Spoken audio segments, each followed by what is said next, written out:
ce que j'ai consacré en temps et en effort dans ma petite carrière d'universitaire et d'écrivain.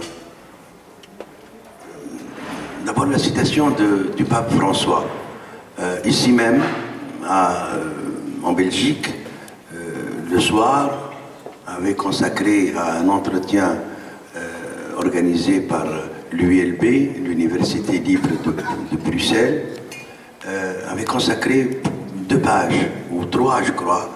En tous les cas, à la une, il y avait ce titre devant mon nom, qui ressemble beaucoup à la citation du pape François. Je ne la connaissais pas, celle que Martin venait de citer.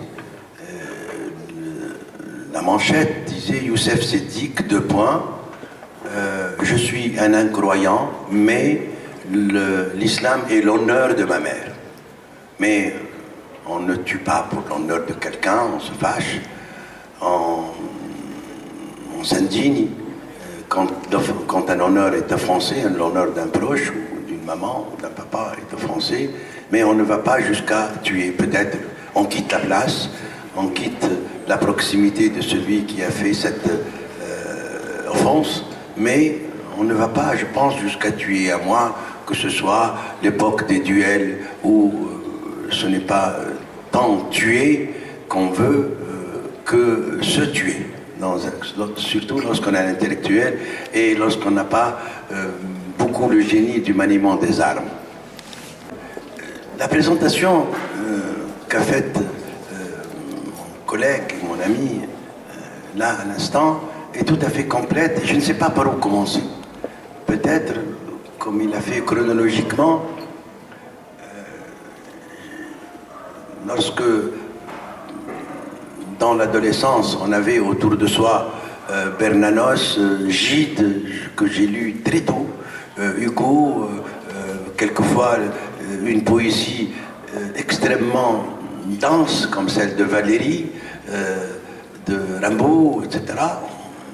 En arabe, c'est à peu près la même chose, les mêmes écrivains phares que nous avons lus tout jeunes. On se pose la question du texte des textes, qu'on nous impose comme une gymnastique, au sens grec du terme. Gymnase, c'est pas seulement de l'athlétisme, c'est pas seulement des mouvements, mais aussi une manière d'allier l'intelligence tout court à l'intelligence du corps. Donc le Coran était comme ça pour nous, inscrit dans notre mémoire d'une manière un peu violente, par l'apprentissage sec, sans commentaire, qui m'a fait beaucoup de bien parce qu'il m'a appris, surtout en arabe, à respecter l'écoute de l'autre en articulant. Vous savez, quand on était tout petit, le maître disait articule. Il n'aimait pas qu'on mange le AI, qu'on fasse des raccourcis phonétiques parce qu'on est enfant ou parce qu'on est paresseux. Il aime qu'on dise science, pas science. Non, science, il faut marquer tout cela, sinon on ne comprenait pas pourquoi on était puni. Mais pour le Coran, c'est encore pire. Il faut que chaque mot, chaque passage d'un mot à l'autre, chaque télescopage de 2 lettres qui sont voisines, soit rigoureux, absolument rigoureux. Parfois, on vous dit non, il faut dire marcher, pas marcher. On ne comprend pas, c'est la même chose. Mais, on dit mais, lettre par lettre. Et dans ce cas-là, c'est même un peu sacrilège de demander le sens d'une phrase ou d'un mot qui vous frappe par sa rythmique, qui vous frappe par sa beauté, sa très grande beauté, rien que audible. Et quand on demande des comptes au sens, c'est un peu sacrilège. Dieu a parlé, il faut apprendre par cœur et c'est tout, et répéter après. Moi je crois, et j'ai très tôt cru, que c'est toute l'histoire de l'islam. Tout toute l'histoire de l'islam. Et ça, quand je le disais il y a 20 ans, dans des écrits, dans des conférences, aux miens, aux plus impliqués que vous, parce qu'ils prient avec, et ils demandent la générosité de Dieu, ou sa clémence, ou son accueil quand on meurt, ils sont choqués. On n'a jamais lu le Coran. On n'a fait que réciter, mais très bien récité, très bien psalmodé, mais on ne l'a jamais lu. Et je faisais l'expérience avec mes collègues professeurs d'arabe. Je ne suis pas du tout professeur d'arabe. À partir du baccalauréat, je n'ai plus fait l'arabe à l'université. Je n'ai fait que le français et la philosophie en français en plus.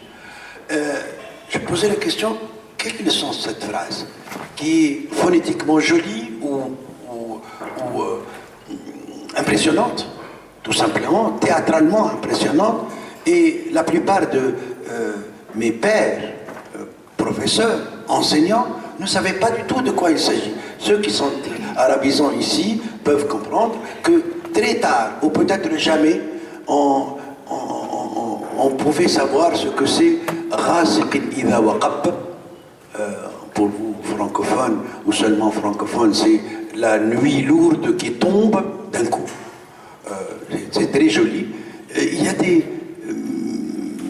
dizaines de milliers de personnes autour de nous qui ont eu la chance d'accéder à l'université, qui ne savent pas ce que c'est. Et ils rigolent, parce que c'est vrai. On l'a appris par cœur un jour, mais on l'a appris par cœur parce que c'est une des premières sourates qu'on apprend aux enfants. Les gens ici qui connaissent l'arabe, je parle sous leur contrôle. C'est vraiment les 3 ou 4 premières petites sourates, courtes sourates, qu'on apprend dès la petite enfance, dès la préparatoire, dès la maternelle. Et elle est très difficile, elle est pleine de mots archaïques. À partir de cette interrogation très simple, que veut dire ce mot-là? Parfois il y a des télescopages de mots, je parle toujours sous le contrôle de ceux qui connaissent l'arabe ici. Il décrit la destinée de l'homme mauvais après la mort, et il dit وَأُمُّهُ هَاوِيَةٌ.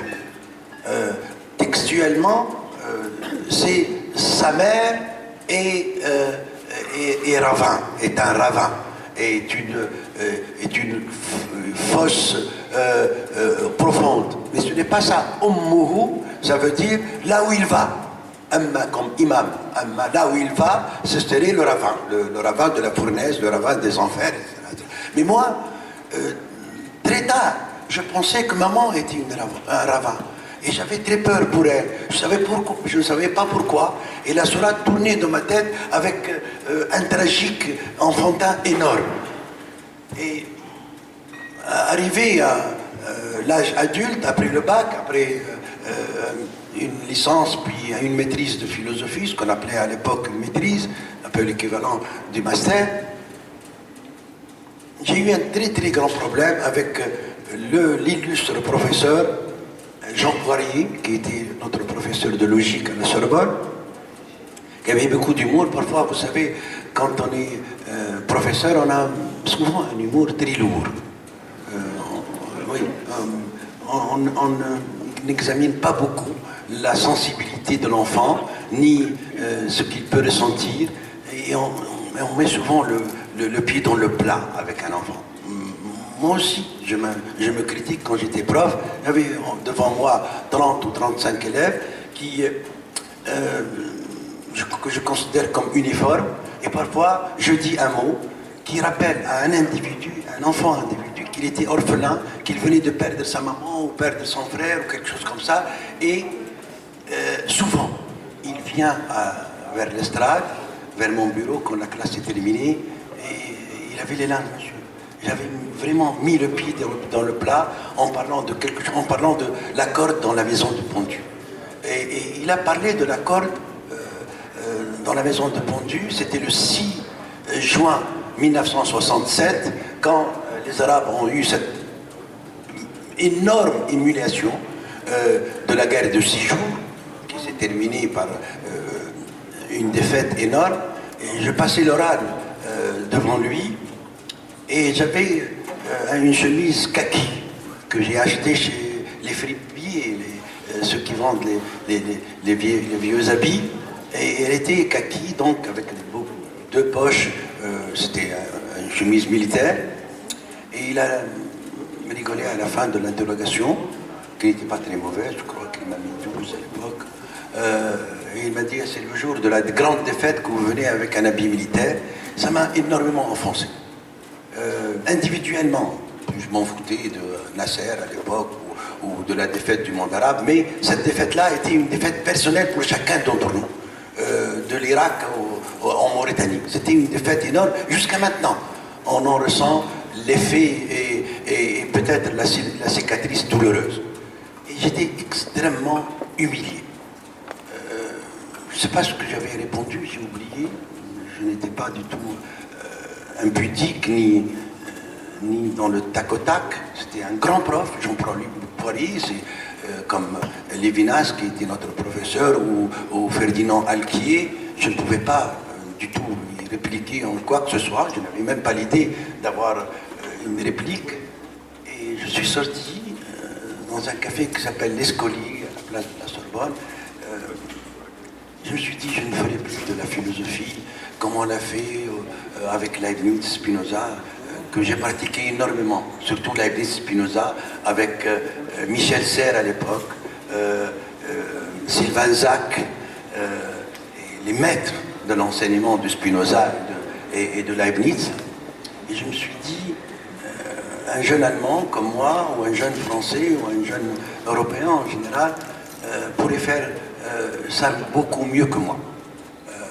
Il a non seulement les outils, comme moi je les avais, mais aussi la légitimité, territoriale peut-être, pas plus, plus que moi, de s'engager dans Leibniz ou dans Spinoza. Moi je vais faire une autre philosophie. Je vais avoir créé peut-être mon terrain. Parce que même les philosophes arabes, qui n'ont rien à envier à leurs pères européens, étaient dans les rangs des philosophes tels que vous les connaissez, Platon, Aristote, Malebranche. Surtout qu'on l'a appris à coup d'apprentissage à tout le monde. Et quand j'ai ouvert ce livre-là dans cet esprit, d'abord, ce qui m'a énormément frappé, et je me frappe toujours, c'est que celui qui en est le transmetteur, ou l'auteur, pour ceux qui ne croient pas à un livre descendu du ciel, ce qui est leur droit, de son vivant a déclaré qu'il était le dernier de ceux qui font descendre des livres du ciel. Le dernier. Il n'y aura plus rien de son vivant. Et c'est inscrit dans le Coran. Hein, c'est terminé, il n'y en a plus d'homme qui se dit prophète, c'est-à-dire celui qui projette le discours, qui projette la parole, prophéma, et il n'y a plus d'envoyé de Dieu, Rasoul, il n'y en a plus.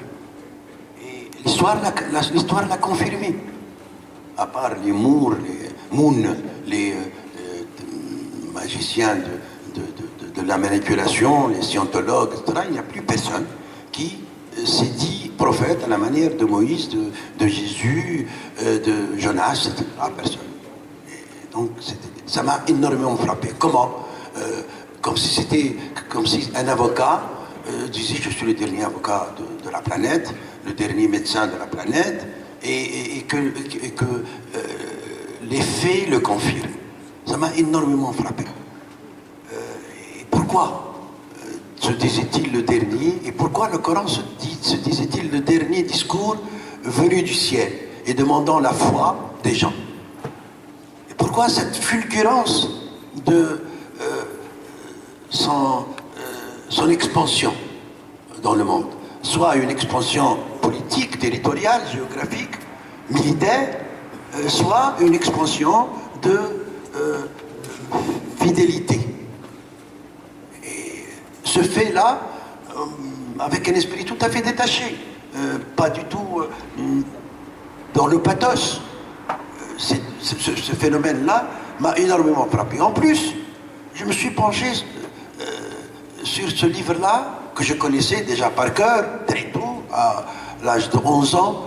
On me l'a appris totalement. Mon frère, à l'âge de 9 ans, qui est entré dans la Zitouna, c'est-à-dire Al-Azhar de la Tunisie, université théologique avant Al-Azhar, entre parenthèses, c'est les Tunisiens qui ont construit le fameux Al-Azhar, les Fatimides tunisiens. Donc la tradition d'une université théologique était avant Tunisie, était avant l'Égypte, bien entendu. Maintenant l'Égypte, c'est par à coup de publicité qu'elle est devenue, disons, le Vatican de l'islam. Mais les Tunisiens et la Tunisie, c'était bien avant, quand ça s'appelait l'Ifriqiya. Donc, pourquoi je me suis posé l'autre question terrible que je n'ai pas fini de la poser et de l'examiner et de m'interroger sur les conséquences du peu que j'ai découvert. J'ai découvert un livre sans ponctuation. Imaginez un livre de 350 pages où il n'y a aucun point, ni d'interrogation, ni d'exclamation, ni de virgule, ni de pause, de souffle, rien. Il est ponctué par ce qu'on appelle le numéro des versets. Chaque verset, chaque sourate peut avoir 30, 40, 120, 220, 240, 280 versets, mais les versets ne sont pas des phrases complètes du tout. La preuve, en Tunisie, il y a une manière de se moquer de quelqu'un en lui disant « Ne t'arrête pas dans malheur aux gens qui prient ». Il y a un verset comme ça, tout autonome, tout indépendant, entre deux chiffres qui enserrent les versets, et qui dit « Malheur à ceux qui prient ». Mais le deuxième dit « Et qui oublient leur prière ». Les Tunisiens disent écoute, écoute, dis le reste, dis ta phrase complètement, ne t'arrête pas à malheur aux gens qui prient. Et c'est presque un maxime, une prière, un adage dans le langage des Tunisiens. Donc ce manque d'interrogation m'a énormément perturbé. Bon, je me suis dit, j'étais en train d'apprendre des choses par cœur. J'ai eu la chance que certains passages m'ont été plus ou moins expliqués selon une exégèse institutionnalisée, mais ça ne suffit pas. Comment on a suivi ce Coran-là? Comment on a suivi ce message-là? Parfois dans la ferveur, dans l'enthousiasme, dans la passion, depuis 14 siècles, sans avoir un texte ponctué. On ne sait pas quand il y a une ironie, comme lorsque je dis à quelqu'un bonjour, ou alors bonjour. C'est tout à fait différent. C'est le même mot bonjour, mais il y a un bonjour ironique et un bonjour de salut réel. Et là, ça n'existe pas dans le Coran jusqu'à maintenant. Donc ça a donné énormément la possibilité, il a ouvert la porte à toutes les manipulations. Vous savez, l'histoire de l'islam est ponctuée d'extrémisme, de pensée surtout. Nous avons connu un siècle qui a terminé par une terrible répression, les premiers siècles de l'islam, où les rationalistes, dont parle un tout petit peu le nom de la rose de Umberto Eco, au début, ont eu une révolution qui est impensable aujourd'hui. Ils ont dit, Mahomet n'a pas reçu du tout le Coran tel que nous le lisons aujourd'hui. Ce n'est pas possible. Dieu est plus grand, beaucoup plus grand que un être qui dicte quelque chose à quelqu'un, un malheureux humain. Non. Mohammed a reçu des idées, comme tout le monde. Comme lorsque Platon reçoit des idées, lorsque Shakespeare reçoit des idées, lorsque n'importe qui, bonne ou mauvaise, on verra après, mais il les a conçues dans son propre dialecte de la tribu. Et ça, les Mu'tazilites, les Mutakalimoun, les rationalistes arabes ont vécu quelques 30 ans, 40 ans, même protégés par le califat, et après ils ont subi une répression terrible. Et jusqu'à maintenant, ils sont considérés comme des mécréants, et le fait de publier publier leurs livres ou de les lire est extrêmement mal vu par les 99% des musulmans. Rien que ça. Et puis, il y a eu aussi des gens qui voulaient imposer la religion par l'épée, comme quelqu'un qu'on a du mal à considérer comme musulman, Tamerlan. Un musulman, le Moghol Tamerlan. C'était un musulman qui a fait dans le sang la même chose qu'Alexandre. Il a conquis du pays. Et peut-être que l'intelligence de cet homme, qui était intelligent à sa manière dans la guerre et qui sortait de chaque ville saccagée en construisant une pyramide de 100 000 crânes, ça c'est dans les chroniques. On a voulu l'adoucir par le Coran et on lui a envoyé le très grand Ibn Khaldoun, le grand inventeur de l'histoire sociologique au XIIIe, XIVe siècle, qui est maintenant un personnage étudié dans les universités européennes et américaines et chinoises, comme on étudie les plus grands. On lui a envoyé cet intellectuel-là pour tenter d'adoucir ses morts, parce qu'il était terrifiant. Et pendant 35 jours, disent les chroniques, il lui parlait de Dieu, du Coran, et il lui citait des versets magnifiques sur l'humain, sur la paix, sur la concorde entre les hommes, etc. Et à la fin, Tamerlan, le terrible, lui a dit: tout cela est bien, je sais, c'est la parole de Dieu, la parole est divine, mais l'oreille est humaine. Et il a continué à tuer, continué à conquérir. Et c'est vrai, il n'a pas tort. On a beau croire que cela nous vient de Dieu, ok, mais il vient où? Il s'installe où? Il s'installe dans des neurones humaines, dans une écoute humaine, et cette écoute-là ne peut pas être au même niveau que celui qui dispense cette parole. Entre l'un d'entre vous ou l'une d'entre vous et moi, je peux prétendre être dans l'égalité. Mais si je pose l'idée que c'est Dieu qui me parle, c'est vraiment une manière, une très grande orgueil que de dire oui, j'ai compris. Et il faut avoir la modestie de dire que je suis dans l'asymptote de cette courbe qui s'approche de l'axe qui ne la touche jamais, qui ne le touche jamais, jusqu'à la fin, et le Coran le dit. Il dit battez-vous au niveau des idées, mais le jour dernier, Dieu arbitrera entre vous sur ce que faisait votre différence. Un très beau verset. Wallahu yahkumu baynakum fi yawm al-qiyamati fima kuntum fihi takhtalifun. C'est un très beau verset. Faites ce que vous voulez, mais au niveau des idées, l'ikhtilaf, la différence, mais celui qui en découdra après, c'est Dieu quand vous serez auprès de lui, quand vous serez entre ses mains. Donc, des exercices à Padoue, Paris, dans toutes les grandes universités, à Oxford, et que la papauté l'avait interdit selon une bulle papale, même d'en prononcer le nom. Et c'était des affiches et des dazibaou, comme diraient les Chinois, accrochées dans le mur. Il ne faut, même pour le maudire, il ne faut pas prononcer le nom de ce diable d'Averroès. Et quand saint Thomas a voulu écrire un livre et l'appeler contre Averroès, il était obligé de le nommer, donc il a demandé une autre bulle au pape. Et il lui a donné.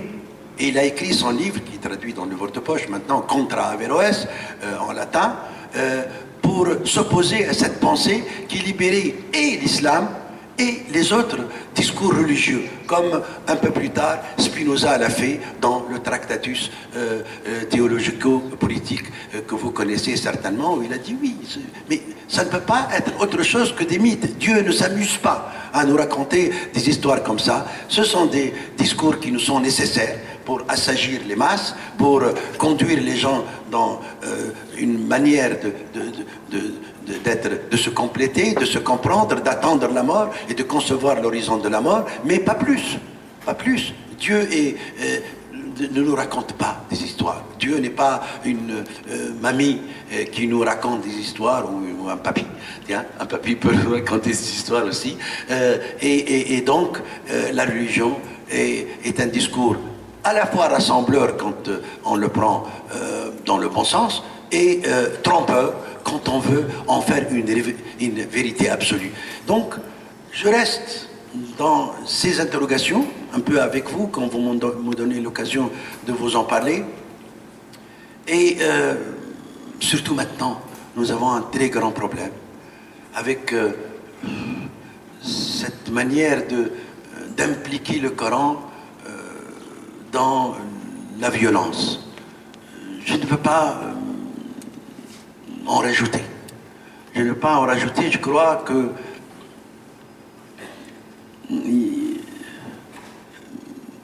on ne peut pas, sans être dans le ridicule, se désolidariser de ces gens qui égorgent, de ces gens qui étripent, de ces gens qui mettent des bombes à l'aveuglette, sans se considérer que peut-être il y a des bébés, peut-être il y a des bébés ou pas, même s'il n'y avait pas de bébés, on tue des gens qui passent, qui vont acheter une baguette ou aller demander un petit salaire et le mériter.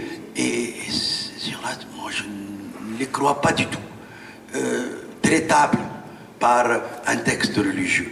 Ils sont traitables dans l'urgence par la force de la loi, par la force de la répression au sens le plus dur du terme. Et par ailleurs, dans la pensée, ils sont traitables par le refus de leur donner la moindre justification, de leur donner la moindre sympathie. Ce sont des gens, à mon avis, qui ne se reconnaissent ni du Coran, ni de la Bible, ni de rien du tout. C'est la barbarie dans toute sa nudité, et je refuse de l'associer à une entreprise chrétienne ou judaïque ou musulmane ou bouddhiste, etc. Donc, troisième thème que Martin... Oui, parce que je voudrais qu'on ait d'apprendre, vous qui aviez appris le Coran comme une poésie par cœur, de manière presque mécanique et automatique, vous avez essayé d'apprendre à lire et à improviser, si je comprends bien, en religion.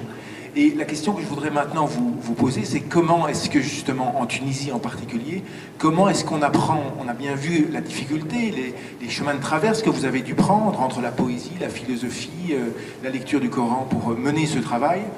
Comment est-ce que, collectivement, on apprend à improviser, c'est-à-dire à pouvoir faire de la religion une chose appropriable par chacun? Est-ce que c'est le chemin que prend la Tunisie? Et est-ce que la Tunisie n'y arrive pas tant bien que mal? Et pourquoi est-elle cette exception aujourd'hui dans le monde arabe à pouvoir avoir écrit une nouvelle constitution avec tous les heurts et malheurs, à avoir plus ou moins montré que les islamistes n'étaient pas une solution? Quelle est la singularité, après avoir parlé de la singularité de votre parcours, quelle est la singularité de la situation tunisienne malgré tous les problèmes et tous les dangers qui menacent? Oui, excusez-moi, je vais être un peu plus court pour parler de ça, mais c'est aussi un sujet très long qui risque de me traîner dans le bavardage. En 1995, il y a eu l'année de la Tunisie sur tous les terrains de l'art, de la pensée, de l'archéologie, etc. La Tunisie a déménagé dans Paris, le Louvre, le Grand Palais, etc. Et j'ai organisé un colloque dans ce cadre-là qui s'appelait la Tunisie des fondateurs. C'est vrai que les Tunisiens s'assoupissent à travers les siècles pendant très longtemps. Ils radotent les œuvres des autres, égyptiens, arabes de la presqu'île arabique, syriens, libanais, etc. Et d'un seul coup, ils font irruption dans l'histoire avec une nouvelle science, soit une nouvelle manière de faire la poésie, par exemple, la chanson légère, le Mouachah, qui va devenir, le poème léger, le Mouachah, qui va devenir des chansons, pour ceux qui connaissent l'arabe, est venu de chez nous. C'est le plus grand poète léger, au Xe siècle, quelqu'un a dégagé la métrique de ses lourdeurs. Et il a créé une poésie légère, devenue plus tard chantable. Par exemple, on n'a pas de lexique. C'est un type de Gafsa qui a fait le plus grand lexique sur lequel l'arabe vit jusqu'à aujourd'hui, la langue des Arabes, les scènes arabes. On faisait de la chronique historique, de la chronique simple. On raconte des histoires pour raconter l'histoire, et d'un seul coup, Ibn Khaldoun a fait irruption pour dire non, l'histoire, ça a un sens. Et comment on va dégager ce sens-là des événements et les analyser, etc. Plus tard, dans le thème qui nous engage aujourd'hui, quelqu'un a dit, mais ce n'est pas possible. Le Coran dit des choses qui nous concernent. Et ces choses qui nous concernent ne sont plus de mise aujourd'hui. Il n'y a plus d'esclaves, par exemple. Le Coran parle d'esclaves. Comment faire avec ces versets sur l'esclavage? Donc, il a écrit peut-être le premier manifeste de l'émancipation de la femme. C'est Tahar al-Haddad. Tahar al-Haddad qui a écrit un livre qui s'appelle « La femme de chez nous, entre la société et la charia ». Un livre qui peut-être sûrement traduit en français depuis les... a toujours donné un point de départ à une manière de penser. Et à la fin, au déclin de Bourguiba, la fin des années 70, son déclin de poigne, il a appelé son Premier ministre pour lui dire « J'ai l'impression que l'islamisme est en train de bouger en Tunisie. Et ça, je ne l'admets pas. Qu'est-ce qui se passe ?» Et son Premier ministre, Edi Nuira, que Dieu ait son âme aujourd'hui, il est mort, lui a donné une réponse qui est toujours d'actualité aujourd'hui. Il lui a dit « Monsieur le Président, que voulez-vous que je fasse devant un mouvement qui a un congrès par semaine ?» Et c'est vrai. Ce qui nous frappe aujourd'hui, pas en Tunisie seulement, mais en Tunisie, nous en sommes conscients de ce danger. C'est la pensée unique. Elle s'installe partout, et surtout à travers les mosquées. Je n'ai rien contre ce rassemblement qui est comme la messe. Tous les dimanches, c'est gentil. On sort après, on achète des fleurs, on visite ses morts, on visite ses parents, on raconte des choses, mais on ne massacre pas ceux qui disent des choses différentes. Voilà ce qu'on appelle la laïcité en Europe. On peut écouter une homélie, on peut écouter un passage du livre d'Esdras ou du livre de Jérémie, où il y a beaucoup de violence. Ici, les ecclésiastes qui sont là ne me contredisent pas. Le livre de Josué, il est plein de violence. Le livre de Moïse, le livre de l'exil, quand il y a eu les adorateurs du veau d'or, et comment Moïse a sévi contre eux avec des massacres partout pour les punir, il n'est plus de mise. Quelqu'un qui sort de la messe un dimanche et voit des gens adorer un veau, n'a pas le droit de leur faire quoi que ce soit. Il n'a pas le droit de les insulter, de les toucher, encore moins de les massacrer. Et il peut avoir entendu tout ce qu'il veut de la bouche du prêtre. Mais ici, chez nous maintenant, dans le monde islamique, c'est pas le cas. Le discours unique du serment de vendredi est en train de créer des comportements immédiats. On sort après avoir entendu une sourate qui existe toujours, que nous répétons toujours. Vous trouvez les juifs, les gens les plus animés de haine à votre égard. La tajidanna al-yahuda ashadda adawatan lilladhina amanu. Et c'est une sourate qu'on a le droit, l'imam a le droit de la répéter pour prier avec. Mais on ne peut pas l'appliquer dans la rue. On ne peut pas, quand on l'a entendu, passer devant un coiffeur ou un restaurateur juif ou un avocat juif, il y en a toujours en Tunisie. Et le massacrer parce qu'on venait d'entendre ce verset-là, c'est ce qui est encore un danger patent dans le monde islamique. C'est possible. Alors que c'est possible et ça se fait. Ça se fait. On a entendu un verset contre un chrétien, etc. À propos, il disait, je tends la joue gauche. Mais il y a plus profond dans le Coran. Il y a une continuité de ce verset de la joue gauche, mais qu'on voile, c'est le cas de le dire, qu'on voile. Il y a l'histoire de Abel et Caïn, que le Coran ne nomme pas. Il ne nomme pas. Et il ne nomme même pas l'offrande de chacun donnée à Dieu et que l'une a été agréée par Dieu, l'autre pas. Il ne nomme pas la nature de l'offrande, comme dans la Bible. Il y a un berger, un pasteur et un agriculteur. Et Dieu agrée ce que le pasteur lui a rendu comme offrande et n'agrée pas celle de Caïn, etc. Donc l'histoire est relatée exactement de la même manière, sans donc nommer la nature de l'offrande, ni l'identité du tueur et de la victime. Et dans ce verset-là, il y a déjà tout Gandhi, toute la philosophie politique de Gandhi. Il lui dit, ah bon, le tueur, ah bon, Dieu a agréé ton offrande, il n'a pas agréé la mienne, je vais te tuer. Je le cite texto le Coran. Et l'autre lui dit, ah bon, si tu vas me tuer, si tu tends ta main sur moi pour me tuer, je ne tendrai pas la main sur toi pour te tuer. Car je voudrais que tu sois parmi les gens du remords. Les gens du remords. Et il se fait tuer, il se laisse tuer. Et je conclus sur ce passage-là. En commentant ce passage, mon père me disait, si tu as, j'étais tout petit, si tu as un dictateur ou un être infect très fort qui vous dit, toi et quelqu'un que tu ne connais pas, il y a un revolver entre vous, celui qui le prend le plus rapidement et tue l'autre est sauf. Qu'est-ce que tu fais?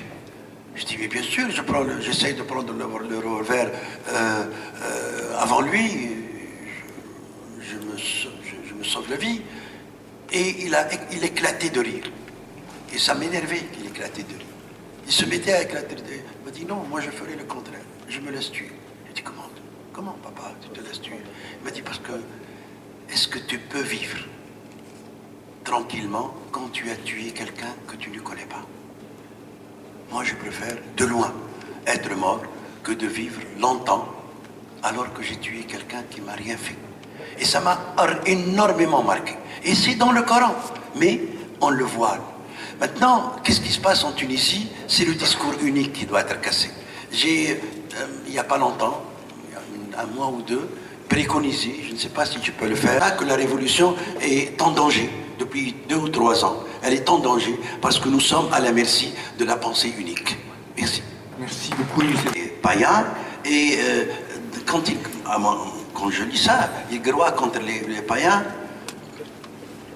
parce qu'il lui refusait la liberté de croyance. Il ne voulait pas, à mon avis, à ma lecture, ne voulait pas les convertir. Et c'est clair, parce que parmi ceux à qui l'aumône est obligatoire, ce sont les gens qui ne nous font pas la guerre. Ce que je parle aussi sur le contrôle de ceux qui connaissent l'arabe, al-mu'allafa qulubuhum, ceux que dans les cœurs nous sommes proches sans être des nôtres. C'est un verset connu pour l'aumône légale. Elle doit être donnée à ceux dont les cœurs sont proches de nous, mais qui ne croient pas comme nous.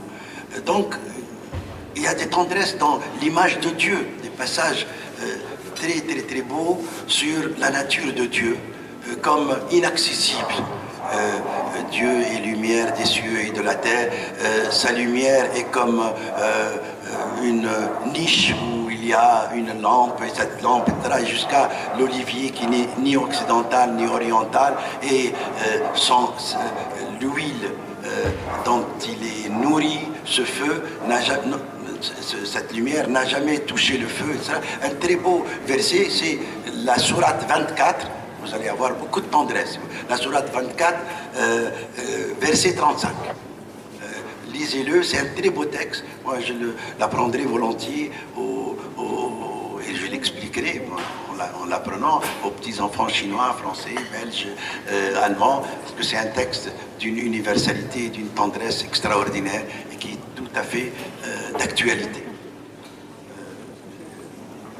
Il y a une tendresse dans la version coranique des 10 commandements, dans la sourate 17, qui commence par un Dieu, tu dois adorer, et puis il y a un long passage sur père et mère, comment traiter père et mère, 2 ou 3 lignes où il insiste pas comme les 10 commandements qui sont extrêmement télégraphiques. Tu ne tueras point, tu ne feras pas des mâches taillées, etc. Mais là, il insiste énormément sur le rapport traduit dans les commandements mosaïques par tes géniteurs, tu adoreras. Non, il insiste énormément et avec une très belle image,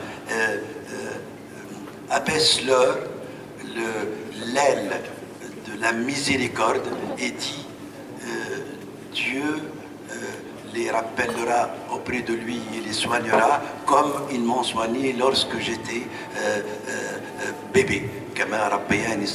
Lorsque j'étais petit, c'est un très beau passage. Il y a beaucoup de passages très tendres et qui empêcheront n'importe qui de tuer si on les reçoit simplement dans la compréhension. Ils ne nécessitent pas beaucoup d'explications.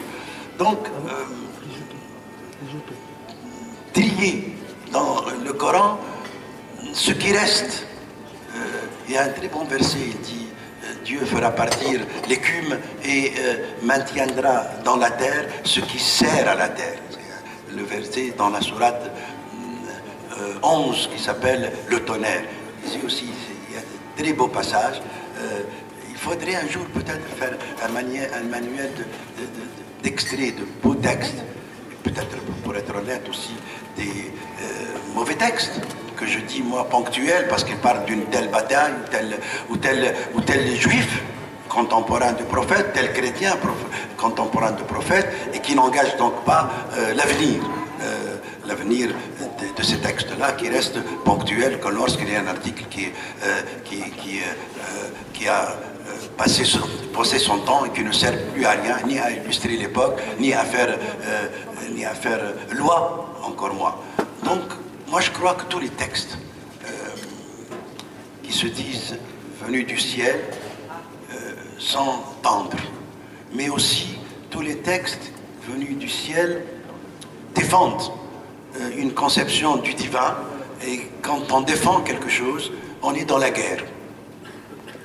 Tous les textes, même Jésus, vous savez, il a dit, je ne suis pas venu pour installer la paix, mais je suis venu pour la guerre. Vous pouvez la comprendre comme vous voulez, et cette tendresse contenue dans l'évangile n'a pas empêché 250 ans de croisade, n'a pas empêché des siècles de colonialisme. Au nom, cardinal Lavigérie voulait évangéliser l'Afrique, mais en ayant les soldats derrière lui, tous les textes religieux peuvent générer et la guerre, et la mort, et aussi, bien entendu, le contraire, la vie et le bonheur des gens. Et à nous de faire en sorte qu'on choisit le bonheur et la vie, et pas la mort et la guerre. Youssef, il y a beaucoup de questions, donc... C'est de connaître l'original, dit falsifié, pour pouvoir dire où il est falsifié. Et le Coran et les musulmans ont trouvé malheureusement, et à tort, à mon avis, ont trouvé pas du tout nécessaire de jeter un regard sur ces textes-là. Maintenant, on commence. Il y a maintenant partout une volonté de comparer et de savoir, parce que le Coran ne vous dit pas que tel ou tel passage a été falsifié ou pas. Il dit non, les Juifs et les chrétiens ont falsifié la parole de Dieu, tout en reconnaissant dans 2 endroits que l'Évangile contient lumière et guidance. Hudan wa Nour, guidance et lumière. C'est à 2 reprises, il parle de l'Évangile parce qu'elle contient lumière et guidance, et la Torah qui contient lumière et guidance. Mais par ailleurs, il dit que les Juifs ont falsifié le texte sacré et les chrétiens aussi. Et moi, là où j'enseignerai à tous les petits musulmans un passage en l'expliquant, c'est la fin de la sourate 5, la table dressée, où ce n'est pas Mahomet qui va arbitrer avec Dieu de la fin du monde et de la fin de l'humanité. C'est Jésus. Et c'est dans un excellent passage contre la Trinité.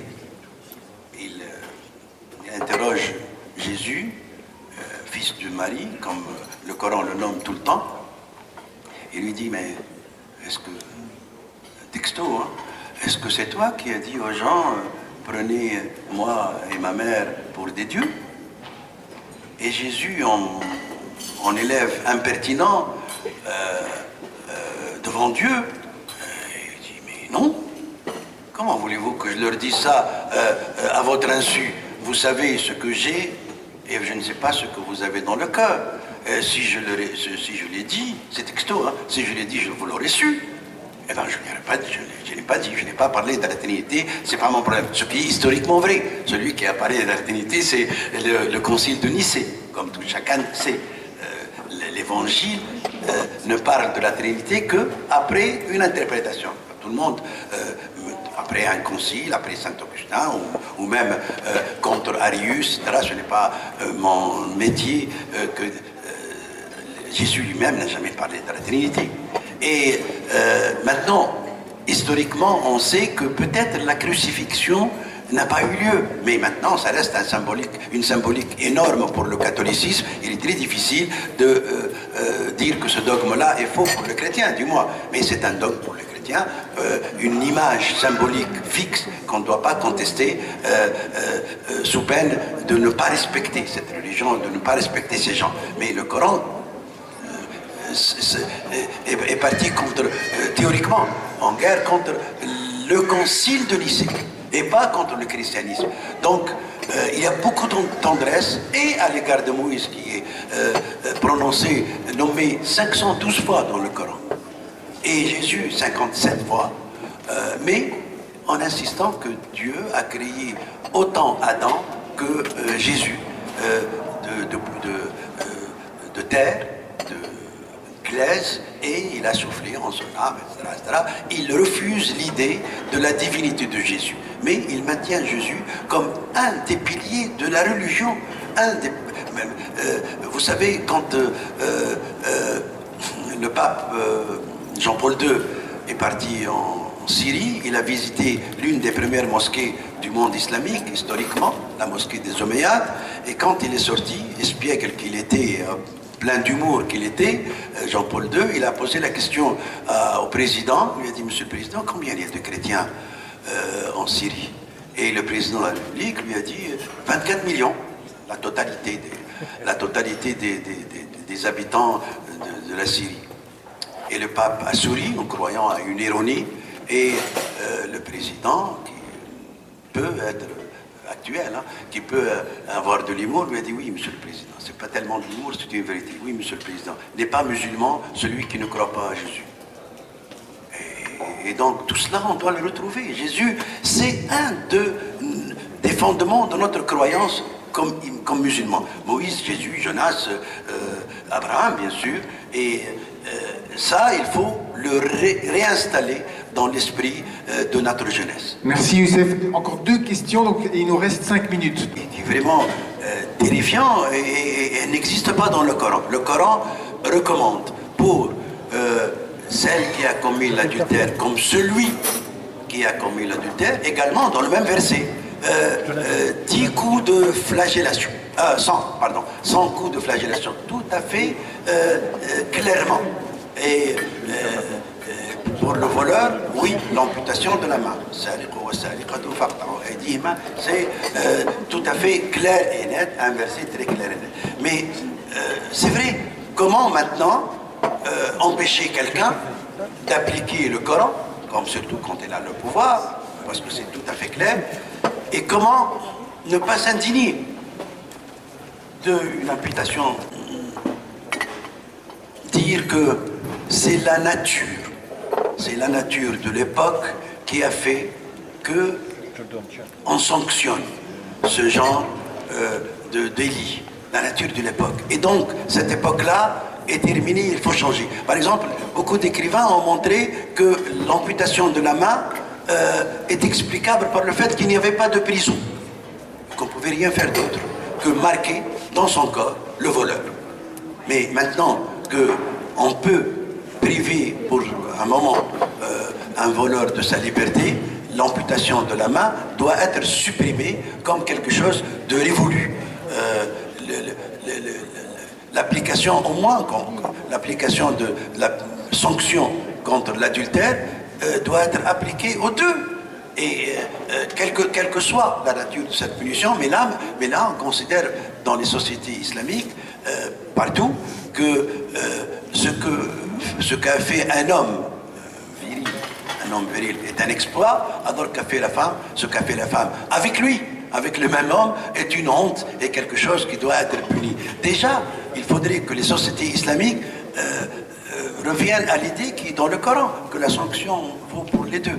Mais déjà, elle ne l'est pas. Donc, ça vous montre à quel point le texte n'est pas toujours suivi à la lettre, même quand il est explicite. Mais rassurez-vous, soyez sûr que la lapidation n'existe pas du tout dans le Coran. Pas un mot sur la lapidation et pas une intention de le faire. Ce qui est lapidé dans le Coran, c'est le diable. On dit le diable lapidé, Shaitan Rajim.